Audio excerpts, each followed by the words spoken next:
Conversamos agora com Michel Alabi, secretário-geral da Câmara Árabe. Seu Michel, nossa primeira pergunta. Entre os produtos que o Brasil importa e exporta para os países árabes, quais são os principais? Bom, é evidente que dos países árabes, o produto que tem mais participação na pauta de importações é o petróleo, seguido pelos componentes para a produção de fertilizantes, né, que é o chamado NPK, sulfato de amônia, rochas fosfáticas, etc. Que são derivados. Que são derivados. E também algodão, principalmente algodão.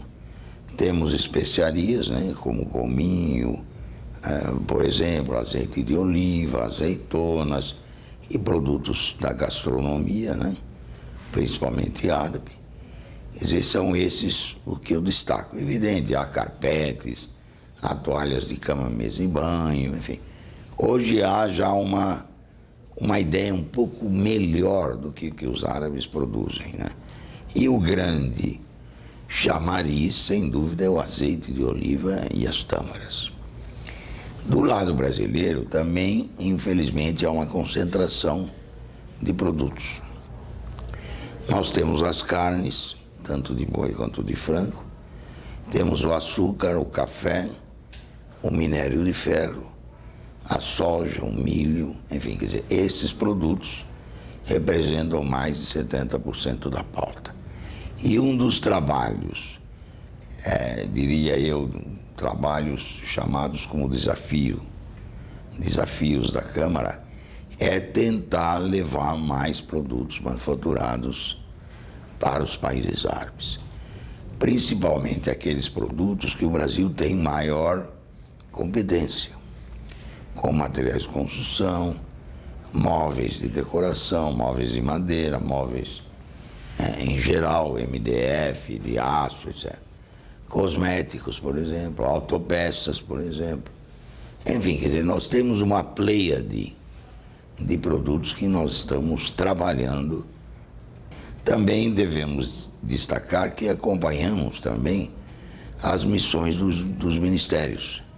Agora, em setembro, em novembro, deve ir novamente uma missão do Ministério do Desenvolvimento, Indústria e Comércio Exterior para alguns países árabes, né? Argélia, Omã, Arábia, Catar, Kuwait e Emirados Árabes. E a Câmara sempre está presente lado a lado com o governo para possibilitar esse incremento da pauta de exportações, e não só a pauta de exportações, mas também buscar oportunidades, tanto no setor de turismo, de um lado ou de outro, quanto do setor de investimentos. Quer dizer, a Câmara de Comércio é um ponto focal dos brasileiros para atingir o mundo árabe e dos árabes para atingir o Brasil.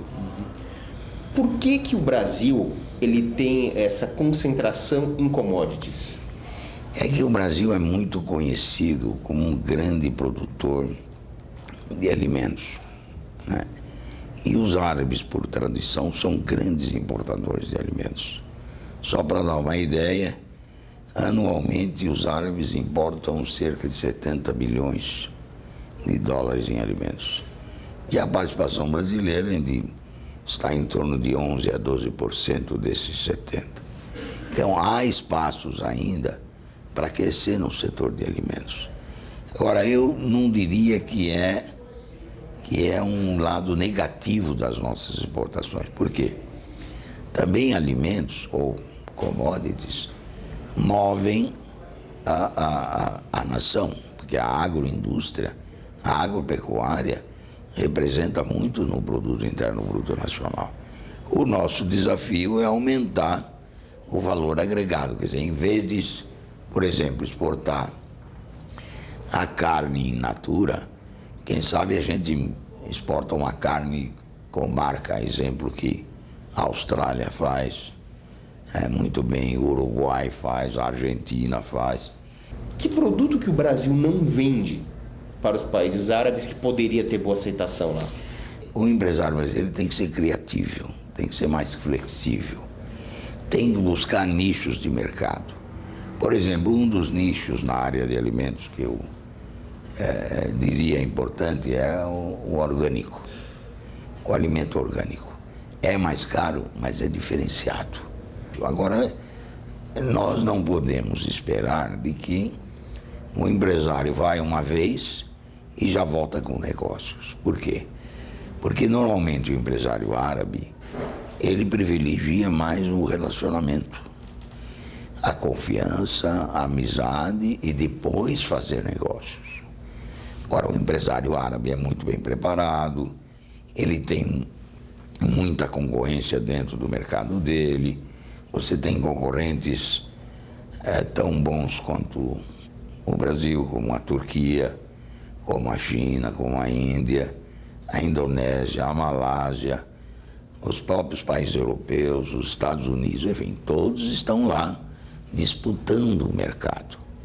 Cabe a você ser mais criativo, ser persistente, constante na sua ação e não simplesmente participar do mercado árabe por uma vez e abandonar porque não fez negócio na sua primeira viagem. Mudando um pouco de assunto, fazendo uma linha do tempo, como o senhor analisaria a evolução do comércio do Brasil com os países árabes nos últimos 10 ou 20 anos? Olha, evoluiu muito positivamente. É lógico que isso se deve muito ao trabalho da própria entidade, Câmara de Comércio Árabe Brasileira, do próprio governo, principalmente nesse último governo, nesses últimos 8 anos do governo do presidente Lula, que já foi a países árabes com muita frequência. E desde 2003, eu considero que o resumo das viagens do presidente Lula com o ministro de Relações Exteriores, Celso Amorim, mais o ministro Miguel Jorge do Desenvolvimento, mais o ministro da Agricultura e o ministro da Educação, você considera alguma coisa aí ao redor de 70 viagens nesses 7 anos. E tudo isso veio a favorecer esse relacionamento. Quer dizer, para você ter uma ideia, nós, se considerarmos 2002, o volume de exportações era 2,6 bilhões de dólares. Em 2010 deve fechar o ano entre 10 a 11. Isso significa pelo menos quase 4 vezes. E não é qualquer país que consegue aumentar 4 vezes. Só que eu acho que ainda há potencial para esse crescimento. Faltam algumas variáveis, talvez, para a gente trabalhar. Formatar mais acordos de livre comércio com países árabes. Recentemente, em agosto, fechamos com o Egito, Mercosul-Egito. Estão em negociações com a Jordânia, Mercosul-Jordânia, Mercosul-Marrocos, Mercosul-Golfo. Por que não estender para outros países, como Argélia, como Síria, como Tunísia, enfim. Quem sabe todos os países árabes entrem nessa ideia de formatação de acordo de livre comércio. Isso faz mais comércio. Além disso, para proteger investimentos, quer árabes no Brasil, quer brasileiros nos países árabes, seria interessante que nós tivéssemos um tratado de promoção e proteção recíproca de investimentos para garantir juridicamente e garantir que investimentos venham para cá e vão para lá. Isso nos faz prever de que os países árabes veem o Brasil com muita confiança. Só que falta um pouco de empurrão para que os investimentos venham com mais celeridade.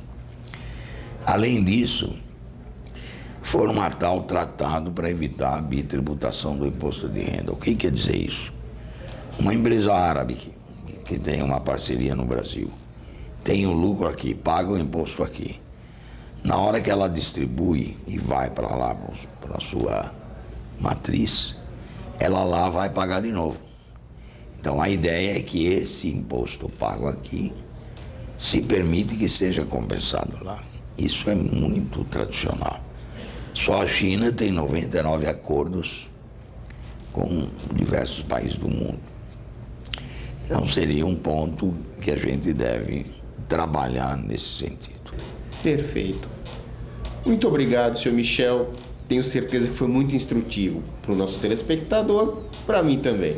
Eu que agradeço, estarei à disposição sempre da TV Champs, quando for preciso, para, ao menos, trazer algumas luzes para o nosso telespectador, para o nosso empresário e para o estudante em geral. Champs TV entrevistou Michel Alabi, que é secretário-geral da Câmara de Comércio Árabe Brasileira.